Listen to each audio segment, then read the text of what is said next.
Assalamualaikum warahmatullahi wabarakatuh. Bismillahirrahmanirrahim. Alhamdulillahi rabbil alamin. Wal aqibatu lil muttaqin wala udwana illa 'alal zalimin. Ashhadu an la ilaha illallah wahdahu la syarika lah. Wa ashhadu anna Muhammadan abduhu wa rasuluh. Wa nusalli wa nusallim ala sayyidina Muhammad wa ala alihi wa ashabihi ajma'in. Kita mulakan kuliah kita dengan membaca Ummul Quran Al-Fatihah.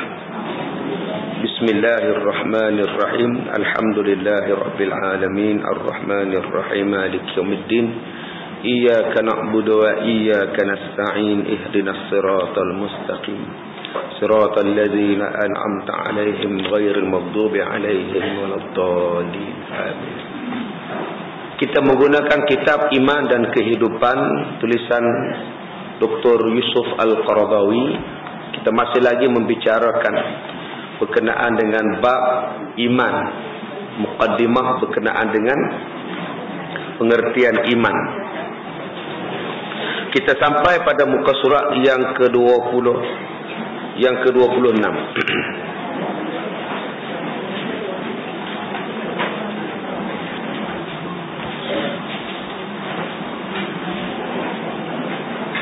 Kita masuk kepada tajuk perbezaan fikiran dan akidah. Pada muka surat yang ke-27, perbezaan fikiran dan akidah. Sebelum itu kita mengalu-alukan kehadiran tetamu kita pada pagi ini, iaitu ahli-ahli daripada Persatuan Waris dan Kerabat Negeri Perak yang melawat ke sekolah kita pada pagi ini. Mudah-mudahan pertemuan kita dengan ahli persatuan dapat memberikan manfaat kepada kedua-dua belah pihak. Baik, perbezaan fikiran dan akidah. Antara fikiran dan akidah terdapat perbezaan yang besar. Walaupun pada zahirnya kelihatan macam serupa. Fikiran dan akidah. Akidah ni maknanya kepercayaan, maknanya keyakinan. Mempunyai beza yang sangat ketara, beza yang sangat besar. Walaupun nampak sekali imbah tu nampak macam serupa, tetapi dia tidak serupa. Fikiran itu ialah pendapat. Akidah ialah kepercayaan. Belum tentu fikiran itu betul. Berapa banyak fikiran yang salah. Kepercayaan pun kadang-kadang ada banyak yang salah. Belum tentu semua akidah itu betul. Belum tentu juga fikiran itu semuanya salah. Fikiran itu hanya menjadi ilmu pengetahuan. Sedangkan akidah itu terhunjam di dalam hati dan meresap ke dalam jiwa dan semangat. Daripada mana datangnya fikiran? Fikiran datangnya daripada ilmu pengetahuan. Bila kita yakin kepada satu pengetahuan, maka fikiran kita pun gitulah.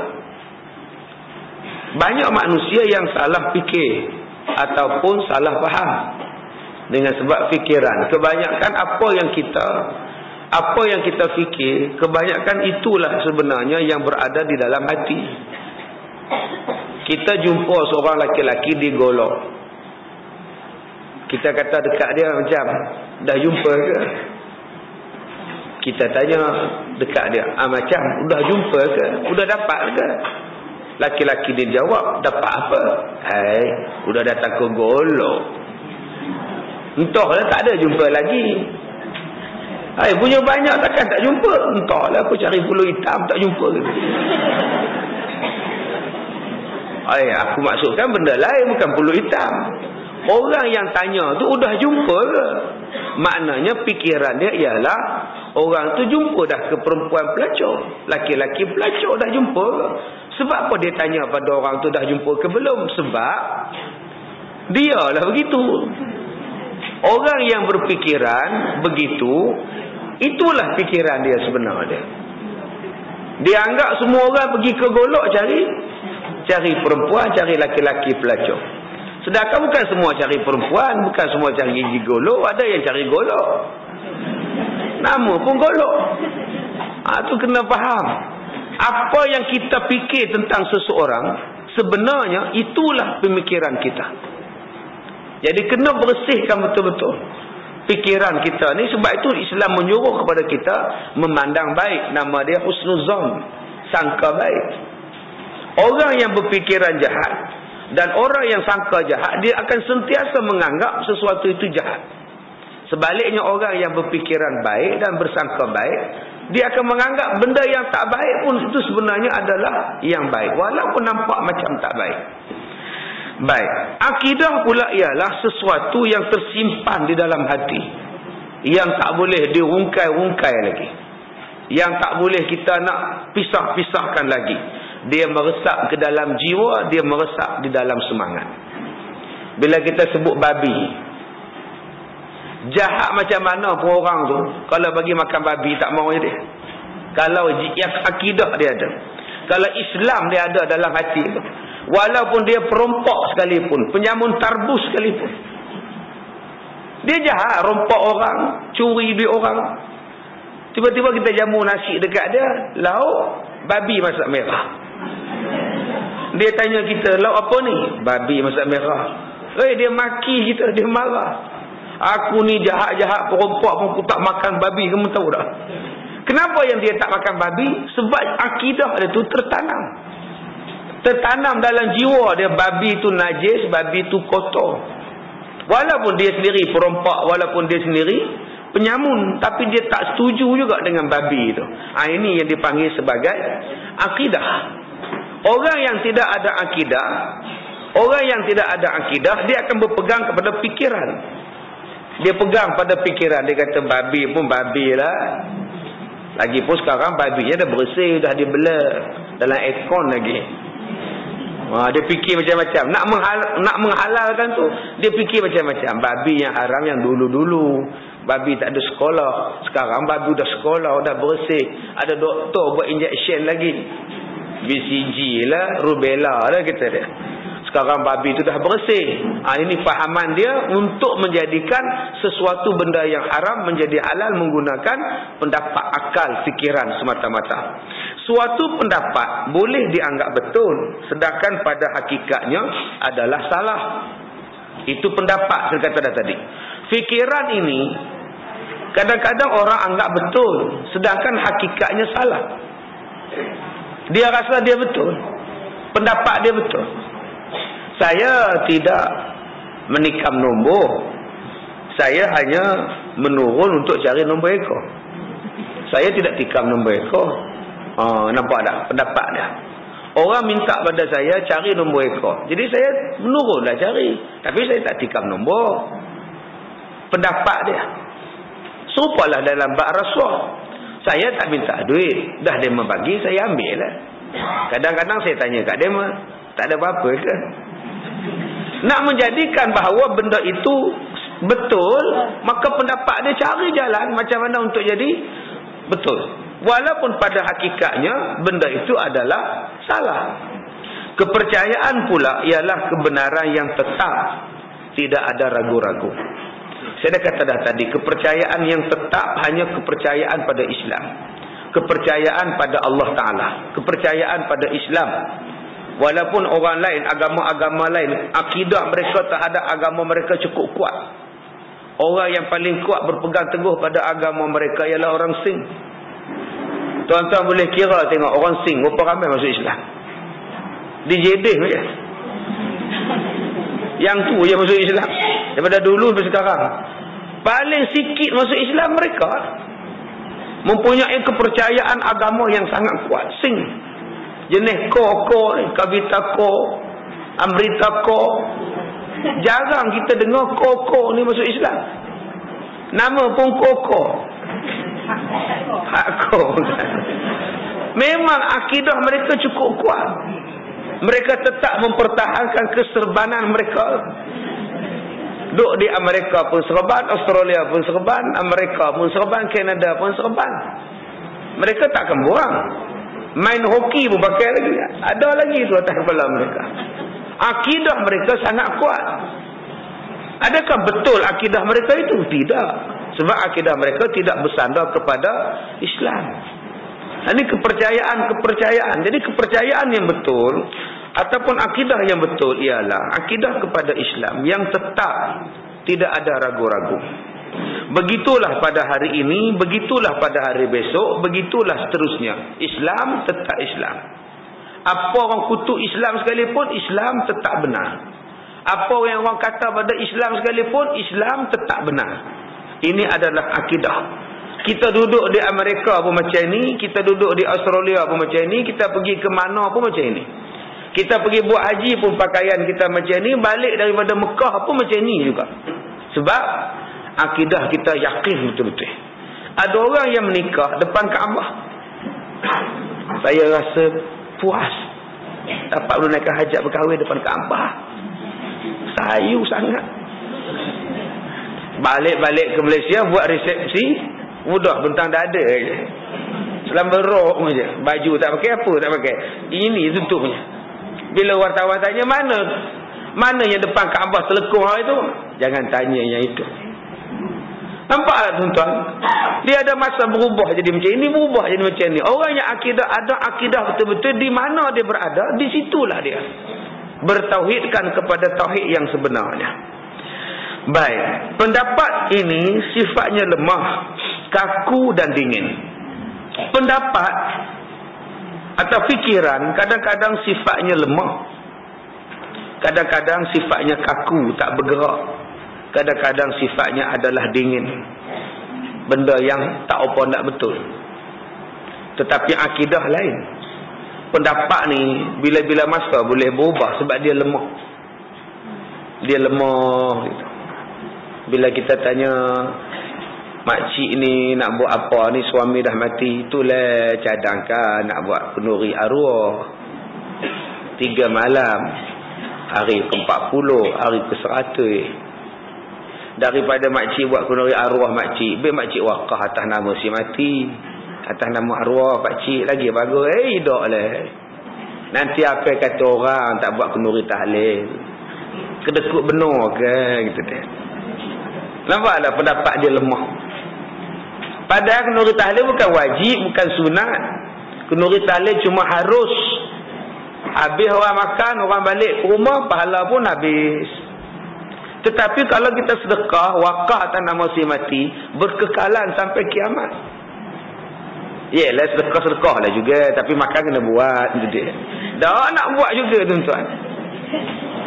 Kita kata dah, janganlah buat perhiasan di atas kubur. Sampai 5,000 di upahnya Cina buat perhiasan atas kubur. Kita kata jangan, makcik haram. Benda tu membazir. Orang lain buat apa, kata kalau makcik tak buat. Ini nama dia pendapat yang lemah. Kadang-kadang pendapatnya kaku, tak boleh berubah. Kita kata dah jangan buat macam ni, benda ni tidak ada di dalam agama kita.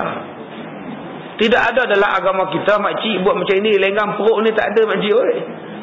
Apa kata orang tua-tua? Kita ikut yang lama lah. Ini nama dia kaku. Dia tak nak berubah, membuat satu mengikut agama. Dia nak ikut apa yang dibawa oleh tok nenek mereka. Ataupun dingin. Pendapat ni kadang-kadang dia jenis tak tahu, slow. Datanglah belajar dekat Barakah, datanglah, iyalah. Tapi apa lagi nak belajar pun, kata dia. Tengoklah kalau ada masa sampai, tak ada tu di rumah lah, kata dia. Itu namanya dingin.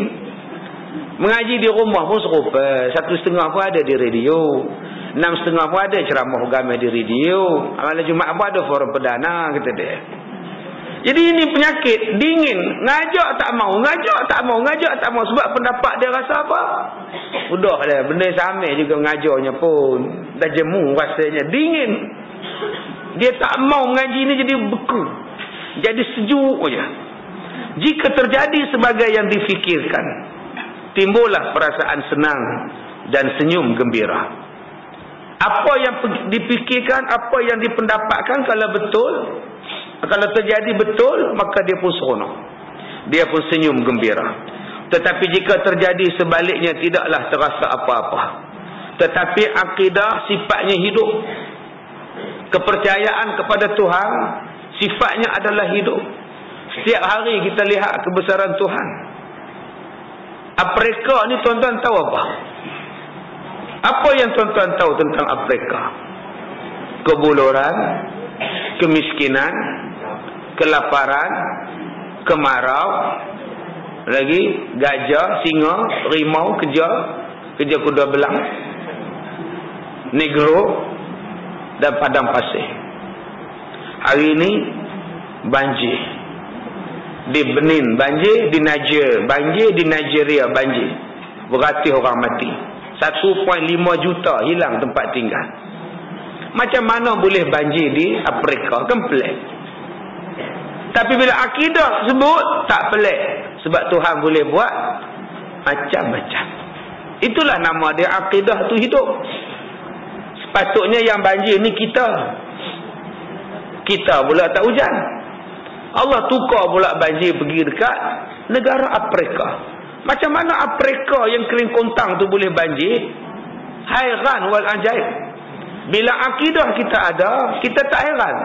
Sebab Allah boleh buat macam-macam. Iza arada syai'an an yaqula lahu kun fayakun. Cukup Allah kata jadi, maka jadilah. Itu nama dia akidah, hidup sifat dia. Dynamic.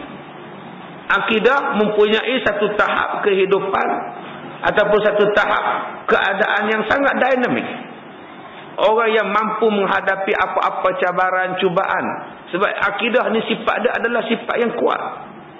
Orang yang boleh menghadapi apa jua keadaan. Tuan-tuan nak hantar anak tuan-tuan pergi luar negara, silakan. Berikan dia akidah yang kuat. Dia akan mempertahankan agama di luar negara. Tetapi kalau akidah tidak kuat, agama tidak kuat, jangan kata pergi hantar ke London. Hantar ke Batu Wuk pun dah susah hati. Belajar di Kuala Lumpur pun dah susah hati. Sebab akidah dia lemah. Kalau akidah dia kuat, dia jadi dinamik. Dia tak lari pada rumah. Sebab takut dengan tunang. Ni lari pada rumah. Kerja kat 7-Eleven. Pakai seluar pendek, pakai tompoi, pakai topi. Pasal apa? Hanya kerana tak mau dengan tunang. Kalau akidah dia kuat, kuatlah dia. Tapi kerana akidah tak kuat, tunang susah, polis susah, tokek 7-Eleven pun susah. Dengan sebab kurang kekuatan akidah, keyakinan itu. Dan katanya lagi, dengan sebab akidah ini sifat dia bergelora. Dia sentiasa naik, menggelombang naik. Ya, akidah ni kejap-kejap dia naik, kejap-kejap dia turun. Akidah yang sentiasa naik ialah akidah para nabi, iman para nabi. Akidah yang tak bergerak, tak turun, tak naik ialah iman para malaikat. Malaikat tu statik. Hak semayang dia tak buat kerja lain. Nabi pula lain. Nabi setiap hari iman dan akidah dia makin naik, makin naik, makin naik. Iman yang sekejap turun, sekejap naik ialah iman manusia. Ni tengah mengaji, belajar ni naik tinggi ni. Balik sekejap lagi tengok Hindustan, turun balik. Rupa balik tengok Hindustan petang ni man pula. Petang ni man kan. Amir Khan. Merah man petang ni lagu dia. Lupa pula lah. Baik, kemudian tidak ada kepuasan, kegembiraan dan ketenangan sebelum terjadi apa yang sesuai dengan kehendak akidah. Dia kata apabila akidah kita betul, apa yang berlaku kepada kita akan puas. Mak mati, akidah dia rasa puas. Kenapa puas? Saya dah bela mak saya lama, Ustaz. Puas bela dia, alhamdulillah. Syukur pada Allah Ta'ala. Pelik, mak mati rasa puas. Harta hilang rasa puas. Mata buta jadi puas. Saya puas dah Ustaz, 30 tahun. Allah pinjamkan mata pada saya. Sekarang saya kena kencing manis teruk, mata benda tak nampak, alhamdulillah. Ini orang yang kuat akidah. Sekurang-kurangnya Allah soal mata saya untuk 30 tahun saja. Allah tak tanya lebih daripada itu. Ini akidah yang kuat. Akidah yang tak kuat, dia mula ngata ke orang. Taulah Tuhan ni pun zalim. Orang lain mata sampai ketua elok, saya inilah. Ini akidah tak ada. Akidah yang betul, dia akan datang kegembiraan. Apa yang dia dapat, dia jadi gembira. Dapat anak pun gembira. Tak dapat anak pun gembira. Dapat anak 3 lah. Nak tambah ke 4. Alhamdulillah. Gembira. Sebab akidah dia yakin setiap anak akan dapat rezeki. Setiap anak menghapuskan dosa. Setiap kelahiran anak akan dapat pahala. Macam mengerjakan haji dan umrah. Akidah dia kuat. Ada orang yang bila dapat anak susah hati. Bila mengandung susah hati. Bukan dia mengandung pun. Menantu dia mengandung dia susah hati. Itu aku juga kena belah tu. Ya Allah. Dia memang rajin beranak je aku belah. Nanti kelas barakah aku tinggal juga lah tu. Kegembiraan. Tak apalah. Orang lain dapat pahala belajar. Kita dapat pahala bela cucu. Dapat pahala juga. Yang ketiga, dia akan datangkan ketenangan. Akidah yang baik, dia akan datang tenang. Nak mati pun tak susah hati. Sebab dia tahu mati lebih baik daripada hidup. Hidup dengan sakit tiap-tiap bulan kena pergi cek. Buat check up kat hospital. Hidup kena bayar bil. Celek mata je, postman hantar surat bil. Satgi meter reader sampai. Hidup ni ada je masalah. Tidur banyak pun masalah. Tak tidur langsung pun masalah. Dalam dunia ni banyak masalah. Kadang gaduh dengan jiran. Kadang gaduh dengan postman pun gaduh. Marah postman hantar surat letak dekat kedai kopi, tak hantar ke rumah dia. Dalam dunia ni tuan-tuan, kadang kena tipu. Kadang kita kena kelentong. Tempat yang paling aman sekali, orang tak ada ngacau kita, ialah kubur. Hantar-hantar balik orang tak ada ngacau lah. Hantar kamu lah. Kita di dunia ni tidur orang ngacau. Orang bagi salam, orang datang rumah. Kadang suami ngacau je. Tak layan kampung, malaikat marah pula kata dia. Jadi tuan-tuan, kampung kita di dunia ni macam-macam. Kampung kita di dunia ni macam-macam keadaan dia. Mencuri, merompak, harta pusaka direbut. Harta pusaka tak cukup, berebut sana, berebut sini. Kampung yang paling baik ialah akhirat. Sebab itu orang yang akidah dia betul, dia cita-cita dia lebih suka hidup di akhirat lebih daripada dalam dunia. Dunia ni hanya tempat singgahan, tempat tumpangan Allah bagi pinjam semata-mata. Dia bukan tempat kekal. Tempat yang kekal ialah akhirat. Jadi kalau kita mempunyai akidah yang kuat, kita mempunyai tenang. Walaupun miskin, kita tenang. Walaupun sakit, kita tenang. Walaupun kita susah, kita tenang. Sebab kita tahu ini bukan selama-lamanya. Yang paling lamanya ialah di akhirat. Ini dipanggil sebagai akidah. Baik, habis. Yang ke-10. Orang yang mempunyai pendapat ataupun fikiran mudah berubah pendiriannya oleh kerana sesuatu keadaan dan kepentingan. Manusia yang bersandarkan kepada fikiran, dia boleh berubah fikiran, pendirian tu kerana keadaan dan kepentingan. Bila dia duduk di sini, dia kata haram. Haram tu sebab tak dapat kat dia. Cuba dapat kat dia tengok. Ya. Kalau dapat kat orang lain semua haram. Cuba dapat kat dia tengok. Nak kata haram ke halal? Kita nak kata haram pun dia tak boleh juga, dia macam halal lah. Tapi kita nak kata halal pun macam haram. Jadi apa ni? Sak haram, sak halal ni apa? Sebab ada kepentingan. Ya, ada kepentingan. Ustaz, apa hukum melabur dalam amanah ni? Ustaz, amanah saham ni harus. Sebab dia melabur. Apa hukumnya tak melabur ni Ustaz? Haram. Sebab dia tak melabur. Ini bukannya jawapan. Ini bukannya betul. Fikiran salah. Dia yang betulnya akidah. Haram adalah haram lah. Apa masalahnya lagi? Haram adalah haram. Orang tanya pada saya dulu, apa hukum Ustaz bersalam laki-laki perempuan yang bukan mahram, yang boleh kahwin? Saya kata haram. Haram adalah haram. Pasal apa? Pasal hukum. Kita tak boleh kata pula, oh disebabkan di sini semuanya pakai duk salam belakang, kita berkata ni benda ni kecil sajalah, ambil sembahyang batal lah. gugurlah dosa. Tak boleh cakap macam itu. Pemikiran bukan macam itu. Hukum bukan macam itu. Itu nama dia pemikiran. Pemikiran berdasarkan kepada keadaan dan kepentingan. Jauh berbeza dengan orang yang mempunyai akidah. Sebagaimana yang digambarkan dalam ucapan Nabi SAW. Ketika dikemukakan kepada Nabi berbagai-bagai tawaran dengan tujuan supaya berhenti daripada penyebaran akidah Islam. Baginda menjawab, "Lau wada'u syams fi yamini wal qamara fi shimali ala an ad'a hadha allazi ji'tu bihi ma taraktu." Kalau sekiranya mereka meletakkan matahari di tangan kananku dan bulan di tangan kiriku, supaya aku tinggalkan apa yang aku kemukakan ini, yakni Islam, nescaya aku tidak akan berhenti.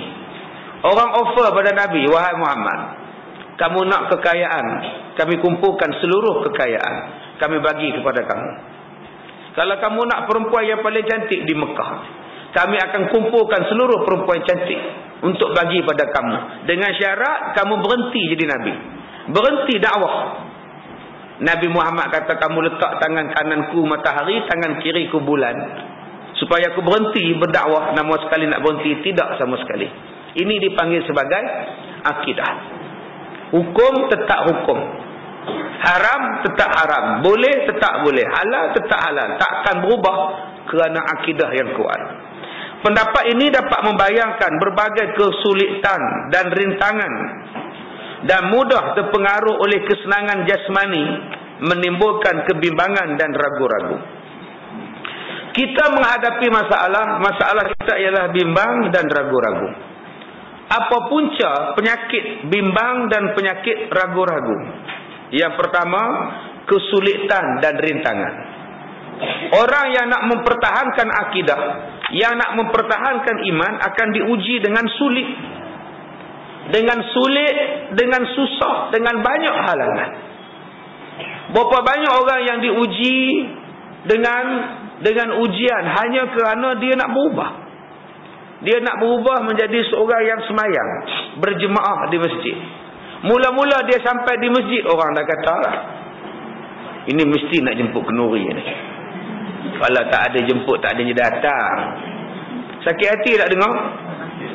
Sakitlah. Sakit hati kita. Tiap-tiap kali datang, orang kata. Asal orang kata, datang. Masya Allah, sakitnya jiwa. Kadang-kadang orang tolak-tolak lagi jadi imam.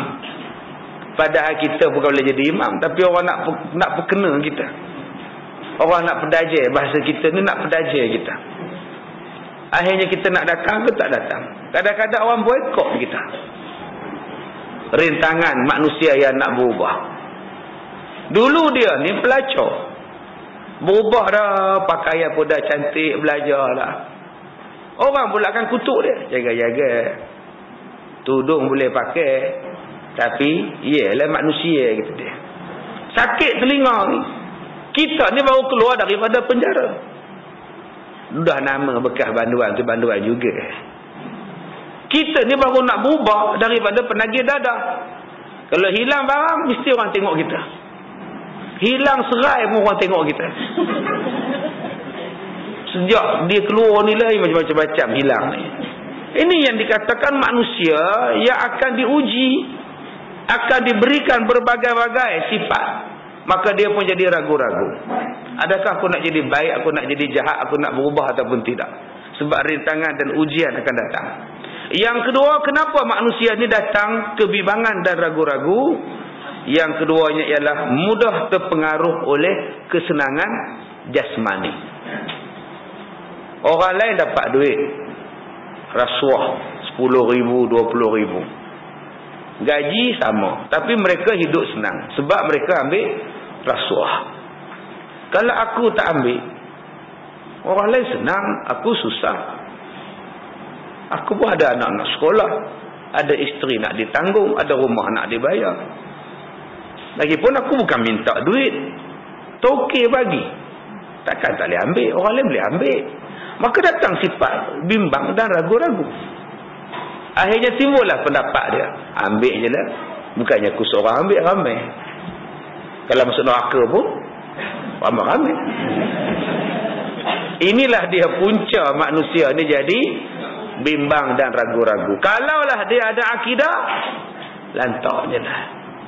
Aku tetap pertahankan ini adalah tak boleh. Sebaliknya akidah menumbuhkan kesediaan, menentang bahaya. Orang yang mempunyai akidah yang kuat, dia mempunyai kekuatan untuk menentang bahaya. Malah dia mampu menggoncangkan gunung dan bukit. Malah orang yang mempunyai akidah yang kuat menukar bentuk zaman. Dia boleh ubah. Dalam manusia yang sibuk mengamalkan budaya-budaya barat, tiba-tiba dia mampu memperkenalkan budaya Islam. Ini manusia yang kuat akidah. Orang yang kuat akidah dalam ramai-ramai nak kepada benda haram, dia memperkenalkan satu benda halal. Malah dia merubah jalan sejarah, melenyapkan bimbang dan ragu, membangkitkan keyakinan dan keberanian, dan tidak tunduk melainkan kepada kehendak, tujuan dan cita-cita. Demikianlah gambaran yang diberikan oleh Ustaz Ahmad Amin, ya, daripada Timur Tengah ni. Dia kata orang yang kuat akidahnya tidak tunduk melainkan kepada kehendak, tujuan dan cita-cita yang murni. Dia takkan tunduk pada tawaran-tawaran yang menggelapkan mata, tawaran-tawaran yang meliurkan air liur. Baik, iman dan akidah menurut kepercayaan ajaran Islam, sebagaimana yang dijelaskan oleh Quran dan sabda Rasul. Yang pertama, beriman kepada Allah. Allah itu ada. Allah mengatur. Allah berkuasa. Dan apa yang terbaik itu datang daripada Allah. Jangan kita anggap tidak baik apa yang Allah bagi. Apa yang Allah bagi itu sangat terbaik pada kita, sangat sempurna pada kita. Yang kedua, bersandarkan kepada hari kiamat, hari akhirat. Kepercayaan pada hari kiamat. Apa yang kita buat dalam dunia ni pasti dibalas walaupun sebesar zarah. Percakapan kita akan diberi siasatan di hari kiamat walaupun hanya satu perkataan. Perbuatan kita akan diambil balas, diambil kira di hari kiamat. Walaupun sekadar batuk je. Batuk tu pun Tuhan ambil kira. Batuk yang sengaja batuk lah.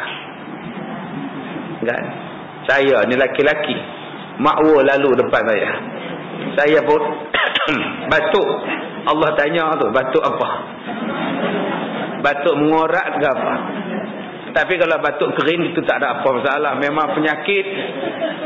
Ini tuan-tuan duk batuk saja, kelipan mata pun. Saya duk kenyit mata ke anak darah. Allah soal. Baru kenyit.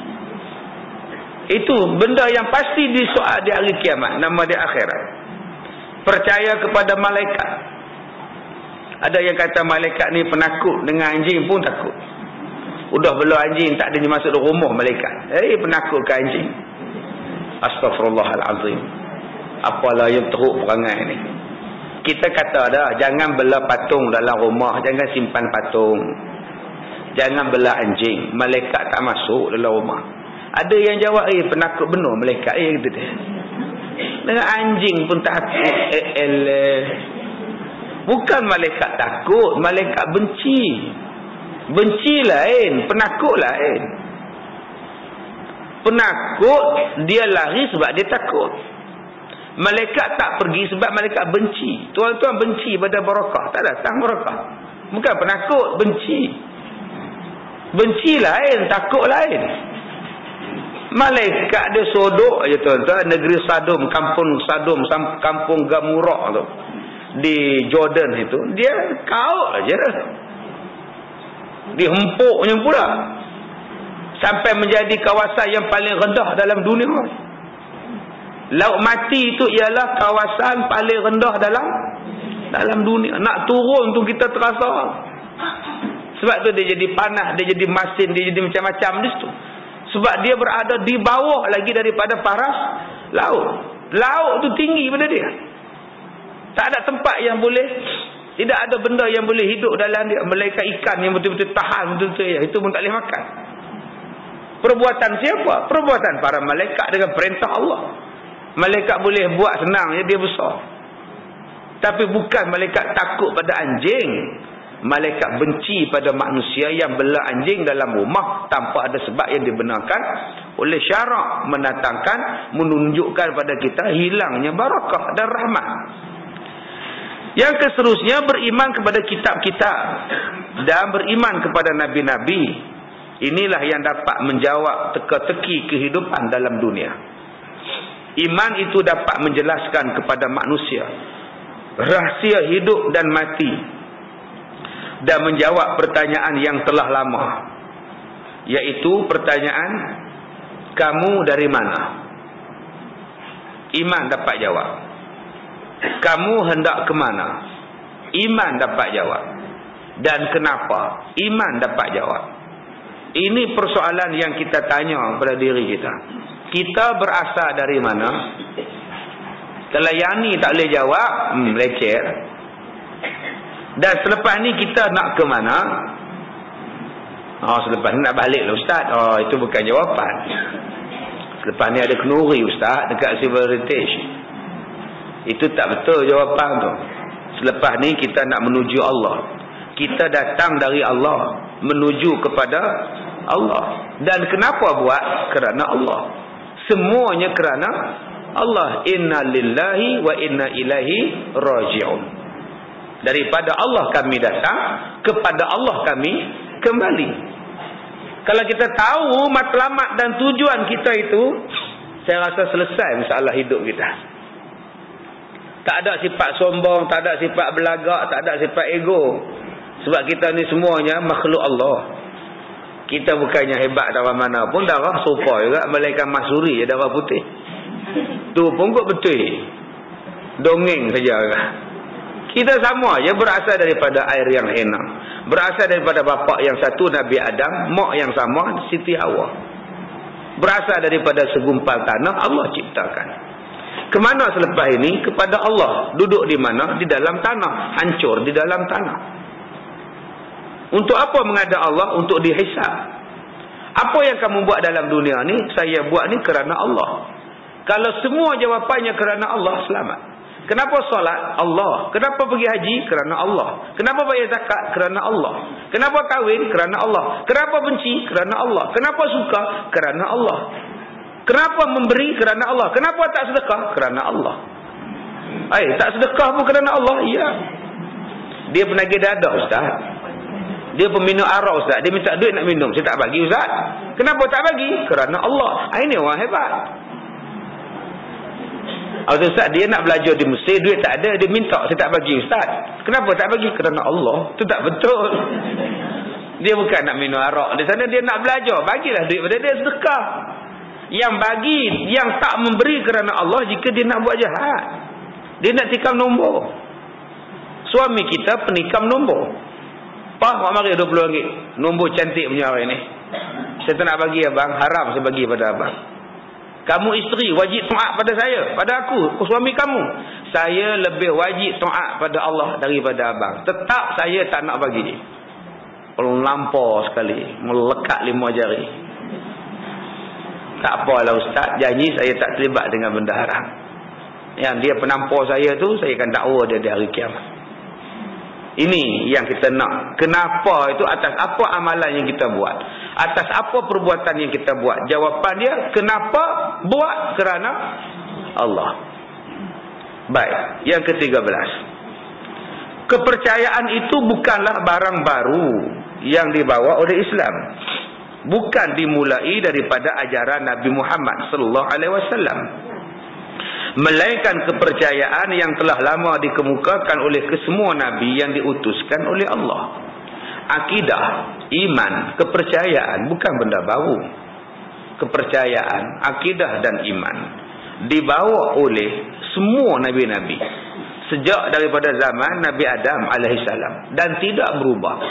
Allahu Rabbi, Allah Tuhanku. Matlamatnya sama, syurga. Tujuannya sama, mencari redha Allah. Itulah ajaran daripada Nabi Adam, Idris, Nuh, sampailah pada ajaran Nabi Muhammad sallallahu alaihi wasallam. Kebenaran yang tidak akan berubah sepanjang zaman. Itulah dia tempat dia. Tempat sembahan kita. Tujuan sembahan kita Allah sahaja. Tak berubah. Kaabah kita itulah sejak daripada zaman dulu lagi. Sejak zaman Nabi Adam, Kaabah. Nabi Ibrahim saja yang mula-mula buat. Tapi tapaknya, tempatnya itu Nabi Adam dah duduk di situ lah. Berbeza dengan kepercayaan agama lain. Tempat sembahyang mereka berubah-ubah. Ada yang jumpa batu, sembah batu. Ada yang jumpa pokok, sembah pokok. Ada yang jumpa air, sembah air. Sembah ombak, sembah laut. Ada yang tengok matahari, sembah matahari. Kepercayaan itu. Ada yang tengok tiang, sembah tiang. Kita tidak. Kita tetap menghadap benda yang satu, akidah yang satu, kiblat yang satu. Mereka tidak ada kiblat. Mereka kadang-kadang sembah dewa. Dewa monyet. Kadang sembah dewa ular. Kadang pergi sembah dewa Ram. Dewa Krishna. Banyak Tuhan di mana. Begitu juga dengan agama tiga dalam satu. Bila pergi ke Afrika, patung Yesus tu hitam. Sebab mereka hitam. Bila pergi ke Amerika, patung Yesusnya pula putih pula. Sebab yang sembah tu putih. Mai Yesus di Malaysia ni pula tak tahu warna apa. Hitam tidak, apa tidak. Sebab dia mengikut orang yang mengukir. Patung itu mengikut pemikiran yang mengukir. Kalau yang mengukir itu orang kulit hitam, dia apa kena cat kulit hitam lah. Tetapi bagi kita umat Islam tidak. Kepercayaan kita adalah satu. Tuhan adalah satu. Tuhan bagi mereka mempunyai berbagai-bagai jenis Tuhan. Itulah yang sebenarnya yang diajarkan oleh Adam pada anak-anaknya. Kalau kita tengok dalam sejarah kisah Nabi Adam ni, anak dia Qabil dan Habil ni, tempat kejadiannya berlaku, dikatakan berlaku di Syria. Ada dua buah gunung di Syria. Tempat terjadinya pembunuhan yang pertama dalam dunia di Syria itu. Dijelaskan oleh Nabi Nuh alaihi salam kepada kaumnya. Dijelaskan oleh Nabi Hud alaihi salam dan Nabi Saleh alaihi salam kepada kaum Ad dan kaum Samud. Dia tidak berubah walaupun yang berbezanya kaum Nabi, tapi ajarannya tetap sama. Itulah pula dipanggilkan oleh Nabi Ibrahim, Nabi Ismail, Ishak dan Rasul-Rasul yang lain, serta diperkuatkan oleh Nabi Musa alaihissalam dalam Taurat, Nabi Daud dan dalam Zabur, dan Nabi Isa dalam kitab Injil. Jadi inilah yang dipanggil akidah. Akidah kita turun-menurun, panjang saluran jalurnya. Berbeza dengan pikiran. Berbeza dengan pikiran manusia ni. Pikiran manusia yang tak betul. Kadang-kadang ada agama yang baru buat. Agama yang paling baru diciptakan ialah agama Scientology. Tahun 2000 baru diciptakan. Agama terbaru. Macam mana agama baru manusia lama? Manusia yang masuk agama sains tu umur 60. Sedangkan agama sains umurnya baru 10 tahun. Kan pelik bunyi dia. Tuan-tuan pergilah jumpa dengan ayah yang nak jaga kuil. Ayah, sudah berapa lama jadi ini jaga ini kuil? Ini kuil baru saja siap tahun lepas. Ini potokong pun baru sampai tahun lepas. India juga mari. Ayah sudah umur berapa ya? Sudah 80, ini tahun 80. Ini tokong berapa hari umur? Baru setahun. Macam mana manusia yang umur 80 boleh sembah tokong yang baru umur setahun? Siapa yang buat siapa? Sekarang siapa bikin siapa? Ayah bikin tokong atau tokong bikin ayah? Sepatutnya tokong sembah ayah sebab ayah sudah tua. Di situlah kita boleh faham. Sebab nama mereka bukan akidah, nama mereka ialah fikiran. Kita umat Islam bukan fikiran, kita umat Islam ialah akidah. Kepercayaan daripada dulu lagi. Daripada Nabi Adam lagi. Mereka kepercayaan sejak bila? Yang ke-14. Yang menjadi asas dan dasar bagi kepercayaan dalam ajaran Islam ialah beriman kepada Allah, beriman kepada nubuwah, risalah Rasul, beriman dengan akhirat. Mungkin dapat disimpulkan bahawa beriman pada Allah dan hari kiamat, iman kepada Allah meliputi kepercayaan bahawa Allah itu ada, Maha Esa dan sempurna. Baik, kita lihat yang pertama di sini, Allah itu ada. Berbagai keterangan dan alasan cukup untuk membuktikan bahawa di sebalik alam benda ini ada kekuatan yang maha tinggi. Dia menciptakan, menguasai, mengatur dan memelihara alam. Manusia ni dia suka cari sesuatu benda. Dan bila dia cari satu benda, dia kaji satu benda. Saya buat contoh, dia mengkaji tentang piramid. Manusia tak habis-habis kaji tentang piramid sampai sekarang. Siapa buat? Bagaimana dibuat? Ada yang buat kesimpulan piramid itu sebungkah batunya diangkat oleh 2,500 orang. Daripada jarak yang jauh untuk disusun menjadi bangunan piramid.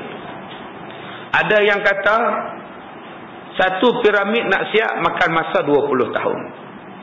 Untuk raja dia yang mati disimpan dalam kubur piramid. Ada yang kata piramid itu mustahil manusia buat. Bukan senang nak angkat batu. Akhirnya dia kata makhluk asing yang buat. Ada pula yang kata bukan makhluk asing yang buat, jin yang buat. Macam-macam pendapat tentang piramid. Mereka kaji sungguh-sungguh. Batu jenis apa, yang ni jenis apa, siapa yang buat, raja ni untuk raja siapa, isteri raja ni siapa, gundik dia siapa, anak beranak raja ni siapa. Sampai sekarang punca raja ni mati sebab apa? Dia ambil raja tu, mayat mumia tu dibubuh dalam mesin. Tengok mati kerana apa? Sakit jantung ke, kecil manis ke apa ke? Dia kaji sampai habis. Dia kaji piramid. Tapi dia tak kaji piramid tu duduk di atas apa. Itu. Manusia terjun dalam laut. Mengkaji benda dalam laut.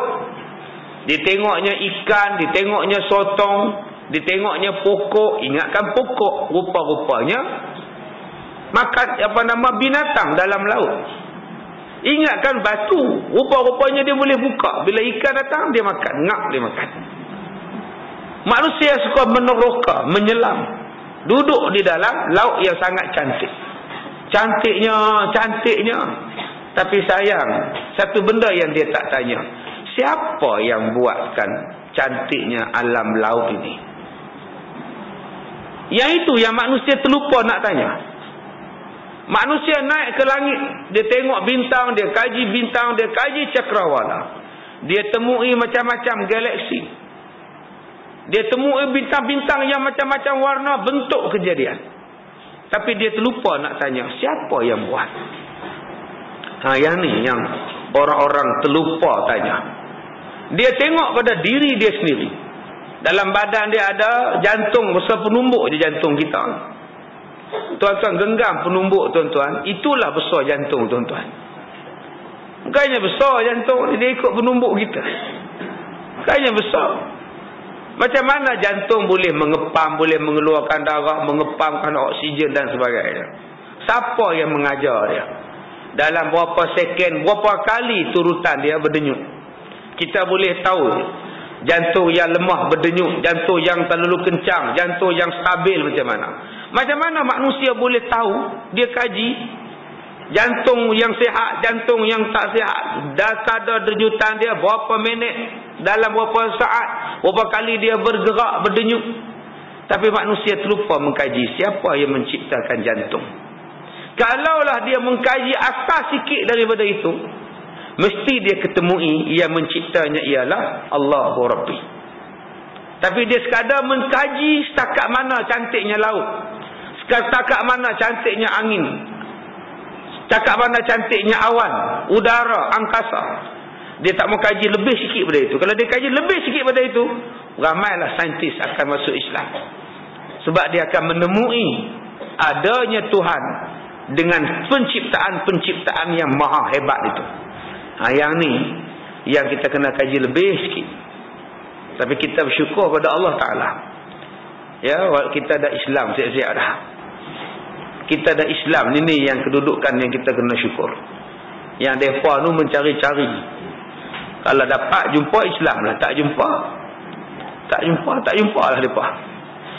Baik, bahawa di sebalik alam benda ini ada kekuatan yang maha tinggi. Dia menciptakan, menguasai, mengatur dan memelihara alam. Ada yang menamakannya dengan sebab pertama. Ada yang menamakan dengan akal pertama. Dan ada yang pula yang menamakan penggerak utama. Ada 3 nama gelaran. Yang pertama, sebab pertama. Alam ni ada, sebab pertamanya Allah tu ada. Alam ini ada, maka mereka panggil akal pertama. Yang mula-mula nak fikir, nak buat sesuatu ni, yang mengatur ni Allah. Dan yang ketiganya, penggerak utama. Tetapi dalam Islam dia tak panggil sebab pertama, akal pertama, penggerak pertama. Al-Quran dan kitab suci memberikan namanya ialah Allah. Allah lah yang menggerakkan segala-galanya, menciptakan segala-galanya. Terhadap kekuatan yang maha tinggi, kita sebut Tuhan yang maha besar. Tiadalah akal manusia sanggup mengetahui hakikatnya, sebagaimana akal manusia lemah pula daripada mengetahui keadaan zatnya sendiri. Tuan-tuan cuba tengok darah, tuan-tuan. Macam mana proses jadi darah? Nasi itu putih. Bila dimakan jadi darah. Mari mana warna merah? Adakah semua warna berasal daripada warna merah? Buah pelam tu kuning. Kenapa bila jadi darah jadi warna merah? Cuba kaji tahu situ saja. Kita takkan dapat jawapan. Kita terjadi daripada air. Macam mana air itu boleh membentuk buah pinggang? Kita ada usus. Panjang usus kita ni, duk bersimpul dalam perut kita. Kenapa Allah jadikan usus itu, dia banyak roma-roma. Macam kita tengok perut lembu. Dalam perut lembu tu ada macam bulu-bulu dalam dia. Apa tugas dia? Rupa-rupanya daripada situlah kita buat kain tuala. Tugas kain tuala tu ialah menjerak air kita. Tiru daripada usus. Usus tu kerja dia menyerak. Tu yang tumbuh kain tuala. Cuba kain tuala tuan-tuan tak ada bulu-bulu. Kain batik je buat kain lap. Jadi apa? Tak selesa, tak sedap. Ataupun kain tolak tuan-tuan, bulu banyak tapi tak menyerak. Tuan-tuan sepak buang kain tolak. Sebab tu ada orang yang pakai kain tolak buruk. Bukan sebab kedekut. Sebab dia sedap dengan kain tolak. Dia selesa. Beli kain tolak baru pun dia tak pakai, ustaz. Tahu rasa tak kering ustaz. Mandi rasa untuk basah lagi kain tolak ustaz. Dia ambil kain tolak lama juga. Kita kata ingatkan pengelap kaki tadi. Rupakan tuala kamu sebab dia suka. Itu bentuk usus yang Allah Ta'ala cipta manusia tengok jadikan. Apa yang Allah Ta'ala cipta pada kita ni mata. Apa ada dalam mata sampai boleh tengok keindahan alam? Apa mata ni bila dipejam tak nampak? Siapa yang kontrol selaput mata, kelopak mata? Sak pejam, sak naik, sak pejam, sak naik. Siapa yang aturkan? Tang situ pun manusia ni akal tak boleh fikir. Cantiknya Tuhan buat. Manusia tak tercapai akal. Sebagaimana akal manusia lemah pula mengetahui zatnya sendiri. Hakikat jiwa ini kehidupan. Bahkan tidak sanggup mengetahuinya beberapa jenis alam kebendaan. Manusia sendiri tak sanggup mencari alam ruh. Semalam kita menyembang dengan dia. Hari ini mati dah dia. Goncang badan dia. Abang bangunlah. Kenapa tinggalkan saya bang? dia tetap tak bangun dah. Sebab ruhnya sudah pergi. Tak boleh ke kita panggil ruh masuk balik? Wahai ruh suamiku, masuklah dalam badan suamiku. Kita tak tercapai. Ruh ni pergi mana? Duduk dalam kubur tu ruh buat apa? Tak bolehkah ruh balik ke rumah malam Jumaat ke mana nak baca Yasin? Akal tak boleh fikir. Itu ruh elektrik. Cuba tuan-tuan tengok elektrik, kipas berpusing, aircon mengeluarkan suhu yang sejuk, lampu yang menyala, yang menggerakkannya ialah elektrik. Di mana dia elektrik? Bagaimana ia bergerak? Sepantas mana ia bergerak? Kita tak tercapai. Yang diketahui manusia hanyalah bila kipas bergerak adalah elektrik. Tapi kita tak tahu hakikat elektrik bentuknya macam mana. Kalau begitu, bagaimana dapat diharapkan manusia, akal manusia untuk mengetahui zat Allah yang maha tinggi? Kalau zat sendiri manusia tak boleh kaji, jantung sendiri manusia tak boleh kaji, air liur pun manusia tak boleh kaji, elektrik manusia tak boleh kaji, roh manusia tak boleh kaji, takkan manusia boleh kaji zat Allah Subhanahu wa taala. Lagilah mustahil zat itu dapat dikaji. Inilah firman Allah Taala dalam surah Al-An'am ayat 102 sampai 103. Nabi berkata, "Dzalikumullahu rabbukum la ilaha illahu khaliqu kulli syai'in fa'buduh wa huwa ala kulli syai'in wakil. La tudrikuhul absar wa huwa yudrikuhul absar wa huwa latiful khabir." Itulah Allah, Tuhan kamu. Tiada Tuhan selain daripada Allah, pencipta segala sesuatu. Oleh sebab itu sembahlah Allah, dan Allah lah menjaga segala sesuatu. Penglihatan kamu tidak dapat mencapai Allah, tetapi dia dapat mencapai pengetahuan kamu. Segala yang dapat dilihat, dan dialah Tuhan yang maha lemah lembut, lagi maha mengetahui. Allah tengok kita, kita tak mampu tengok Allah. Itu hakikat dia. Allah bukan Tuhan golongan dan puak tertentu, bukan Tuhan suatu bangsa atau suatu daerah, melainkan Tuhan sekalian langit dan bumi, Tuhan sekalian alam, Tuhan segala negeri timur dan barat. Allah Ta'ala berfirman, "Qul aghairallahi abghi rabba wa huwa rabbu kulli syai'." Katakanlah, adakah aku mencari Tuhan selain daripada Allah, padahal dia Tuhan segala sesuatu. Ada orang yang sanggup murtad hanya semata-mata tak jumpa Allah. Ada orang yang murtad semata-mata dia ni kata Nabi Muhammad tak pernah pergi sekolah. Sebab apa dia nak bernabikan orang yang tak pernah pergi sekolah? Masya Allah. Ada orang yang murtad semata-mata dia kata kalau Tuhan tu ada. Mana Tuhan? Dia duk cari Tuhan sebab dia bayangkan Tuhan tu macam dia. Boleh pegang, boleh jumpa, boleh tengok, boleh menyembah. Sedangkan kita ni makhluk, dia Tuhan.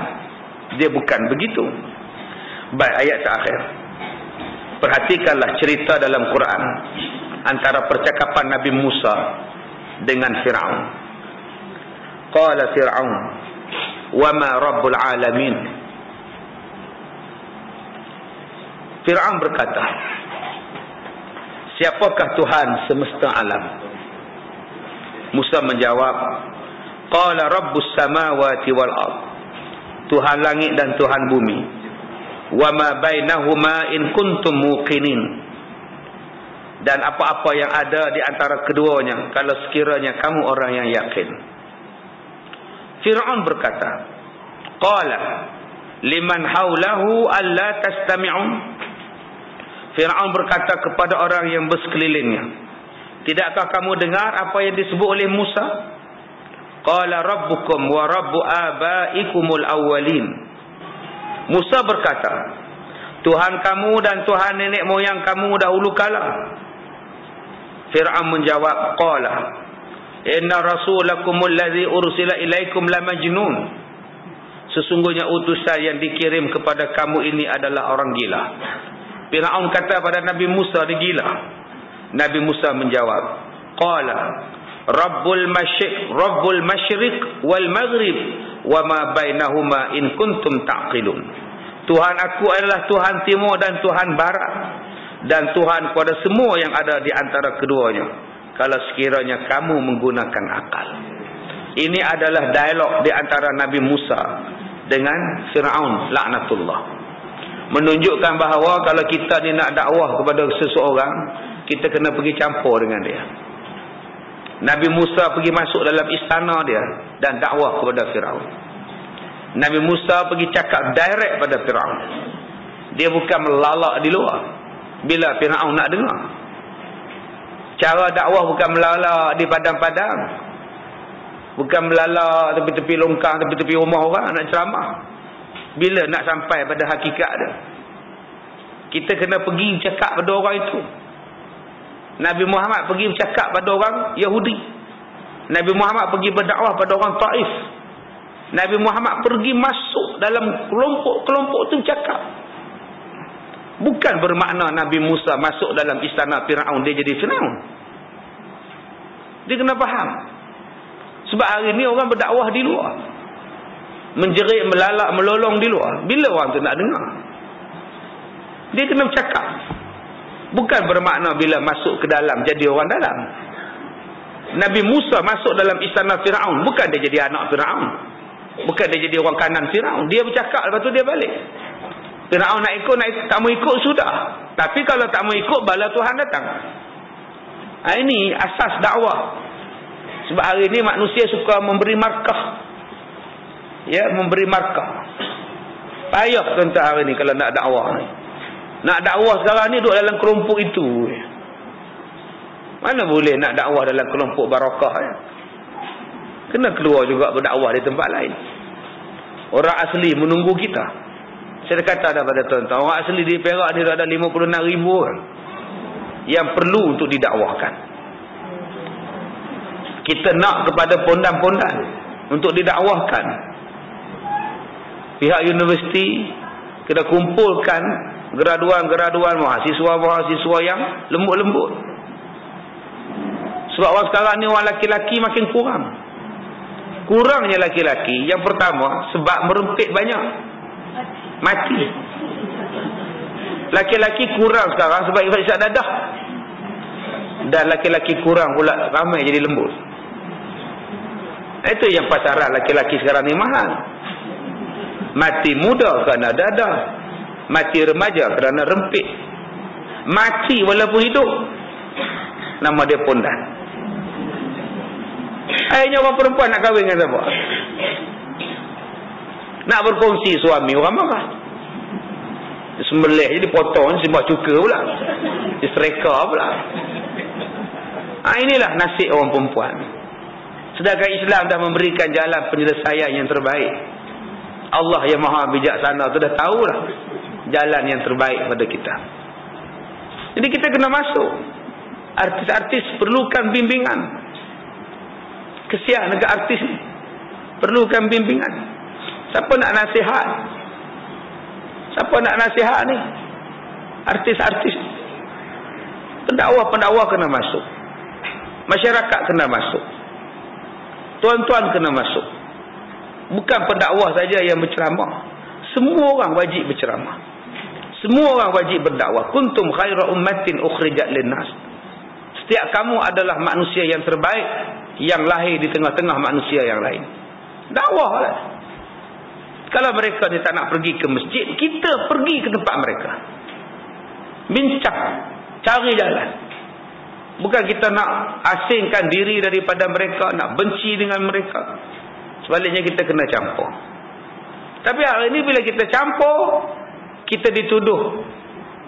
Itu masalah dia. Ustaz Kazim tu ceramah dekat pondan. Dia pondan tu. Inilah penyakit. Ustaz Kazim tu ceramah dekat orang UMNO. Dia tu UMNO lah tu. Inilah penyakit dia. Kerja dia ialah nak ngumpat. Nabi Musa berceramah dekat Fir'aun. Oh, Fir'aun lah Musa. Jadi tuan-tuan kena faham dakwah. Jangan kita menjumutkan. Orang yang ada akidah dia tak jumut. Orang yang ada fikiran saja yang dia jumut. Tidak kita akan dipersoalkan di hari kiamat. Apa yang kamu buat terhadap dakwah kita. Jangan kita tuduh sembarangan sahaja. Ya, kena faham tu betul. Nabi Musa bercakap malah berdialog dengan Firaun. Walaupun Firaun tu raja yang garang, yang zalim, tapi tetap Nabi Musa bercakap. Kerana itu adalah bentuk dakwah. Ya, tapi sekarang saya lihat budaya orang Melayu ni dah terlalu kuat. Ya, terlalu kuat sangat sifat perkaumannya, sifat kepartiannya, melebihi daripada meletakkan sifat kepada Islam sebagai yang diutamakan. Tuan-tuan, saya bacakan pada tuan-tuan satu hadis Nabi sallallahu alaihi wasallam yang menceritakan tentang iman. Nabi kata, haslatani la yajtami'ani fil muslim fil mu'min.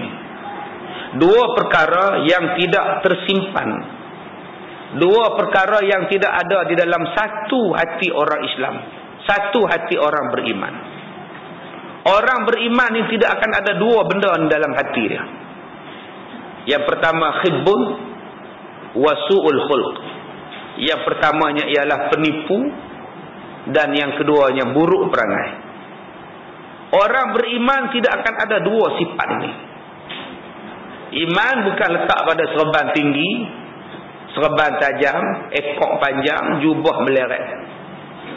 Iman bukan letak pada janggut panjang. Iman apatah lagi bukan letak pada parti politik.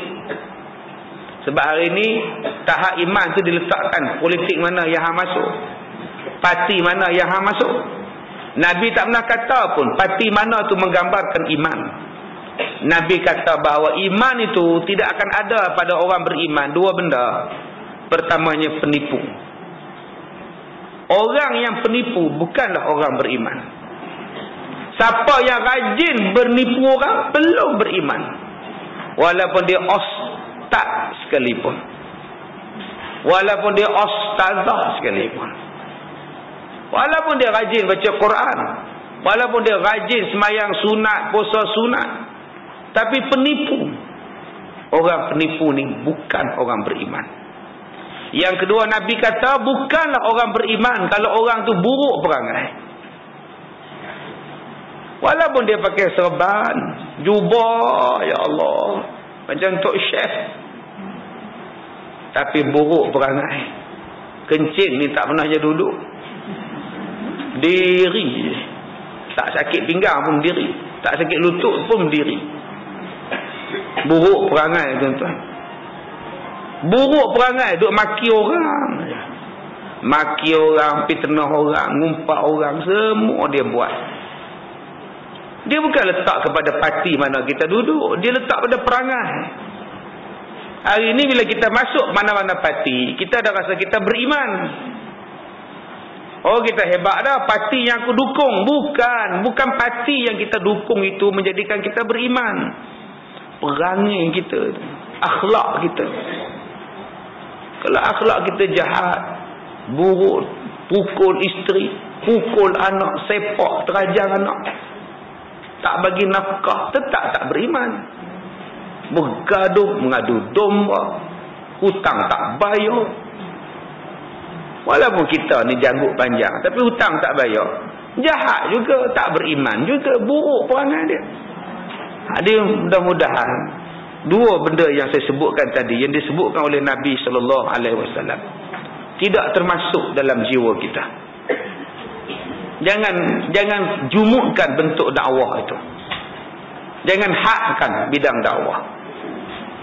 Nabi Musa mengadap Firaun untuk berdakwah. Nabi Muhammad mengadap Abu Lahab untuk berdakwah. Adakah Nabi Muhammad menjadi Abu Lahab?